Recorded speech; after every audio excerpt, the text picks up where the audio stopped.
Good morning class. आज का topic है सॉलिड सॉल्यूशन। सॉलिड सॉल्यूशन का मतलब यहाँ मैंने सॉलिड को डिसॉल्व किया है सॉलिड में, यानी मैं बात कर रही हूँ एलॉय की। एलॉय के बारे में आप लोगों ने पढ़ा होगा, like stainless steel, brass, these are alloys. These alloys made up of two types of metals. और ये जो टू टाइप्स के मेटल होते हैं, इसमें एक को हम लार्जर क्वांटिटी में लेते हैं और एक को हम स्मॉलर क्वांटिटी में लेते हैं। जिसको हम स्मॉलर क्वांटिटी में लेते हैं उसको हम सोल्यूट बोलते हैं, और जिस मेटल को हम लार्जर क्वांटिटी में लेते हैं उसको हम सॉल्वेंट बोलते हैं। ठीक है। और इनको जब मिक्स किया जाता है लार्जर क्वांटिटी में, स्मॉलर क्वांटिटी को जब लार्जर क्वांटिटी में मिक्स किया जाता है तो हम कह सकते हैं solid in solid become alloy. ठीक है।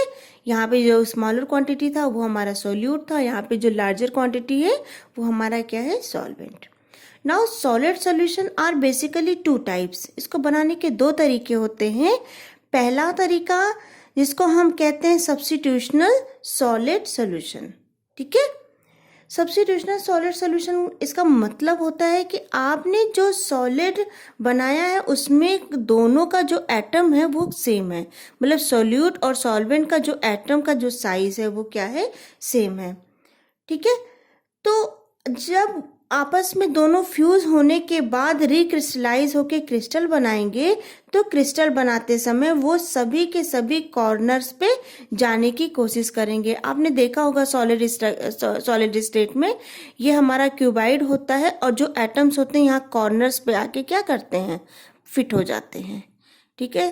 तो जब ये दोबारा से रिक्रिस्टलाइज होंगे तो सभी के सभी एटम कॉर्नर्स पे जाने की कोशिश करेंगे और एक एटम दूसरे एटम को रिप्लेस भी कर सकता है। तो इस टाइप का जो सॉलिड होता है उसको हम बोलते हैं सब्स्टिट्यूशनल सॉलिड सॉल्यूशन। ठीक है। दूसरा होता है आपका interstitial solid solution. Interstitial solid solution. Okay. इसमें क्या होता है, इसमें इसके सॉल्वेंट अपने मेन पोजीशन, ये जो मेन पोजीशन होती है अपने मेन पोजीशन पर ही रहते हैं, लेकिन जो सोल्यूट होते हैं वो वाइड में जाके सेट हो जाते हैं। ठीक है। जैसे हमने सॉल्वेंट लिया और उसमें हमने जब सोल्यूट को डाला तो ये सोल्यूट इनको रिप्लेस नहीं करेगा। यहाँ पे ये क्या कर रहा था, यहाँ पे सोल्यूट रिप्लेस कर दे रहा था। ये हमारा सोल्यूट पार्टिकल है, सॉल्वेंट पार्टिकल है। यहाँ पे सोल्यूट आके सॉल्वेंट के एटम्स को रिप्लेस करके खुद वहाँ पे बैठ जा रहा था, तभी इसको हम बोलते थे सब्स्टिट्यूशनल सॉलिड सॉल्यूशन। इसको हम बोलते हैं इंटरस्टिशियल सॉलिड सॉल्यूशन। इसमें क्या हो रहा है, जब हम एटम ले रहे हैं तो उन एटम्स के बीच में जो वाइड है, जैसे हमने आप बताया था ना कॉर्नर्स पे एटम बैठते हैं, तो उनके बीच ये जो वाइड होता है खाली स्पेस, उस खाली स्पेस में आके सोल्यूट क्या हो जाते हैं, सेट हो जाते हैं। ठीक है। इसका सबसे बेस्ट एग्जाम्पल होता है आपका टंगस्टन कार्बाइड। तो बोथ आर बाइनरी सोल्यूशन जिसमें दो कंपोनेंट होते हैं। ठीक है। नाउ नेक्स्ट वन इज क्या होता है, नेक्स्ट वन है आपका ड्यूरा एल्यूमिन। ड्यूरा एल्यूमिन में ये भी एक बहुत अच्छा एग्जाम्पल होता है एलॉय का। इसमें होता क्या है, इसमें बेटा एल्यूमिनियम, कॉपर, मैग्नीशियम और जिंक होता है। ठीक है। इसको जो हम यूज करते हैं, इसको हम एयरक्राफ्ट में यूज करते हैं। इसमें से कोई भी एक हम ज़्यादा क्वांटिटी में ले सकते हैं जिसको हम एज अ सॉल्वेंट बोल सकते हैं, बाकी रेस्ट ऑफ क्या हो जाएगा, आपका सॉल्यूट हो जाएगा। ठीक।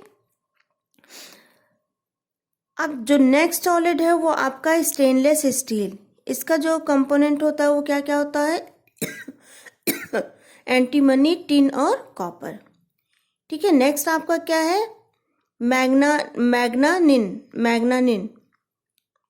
इसमें क्या होता है, इसमें 80% कॉपर होता है, 12% आपका मैग्नीज होता है और 4% आपका क्या होता है, निकल होता है। तो ये सब क्या होते हैं, ये सब एलॉय होते हैं। एलॉय वो स्पीसी होती है जिसमें सॉलिड को ही सॉलिड में मिक्स किया जाता है। हम एक एज अ सोल्यूट के फॉर्म में लेते हैं और दूसरा हम एज अ सॉल्वेंट लेते हैं। ठीक है। एक चीज नोट करने वाली ये है कि जो मरकरी होता है मरकरी हमारा रूम टेम्परेचर पर लिक्विड स्टेट में होता है। तो जब मरकरी को किसी मेटल में मिलाया जाता है तो इसको हम सॉलिड सॉल्यूशन नहीं बोलेंगे, इसको हम क्या बोलेंगे, अमलगम।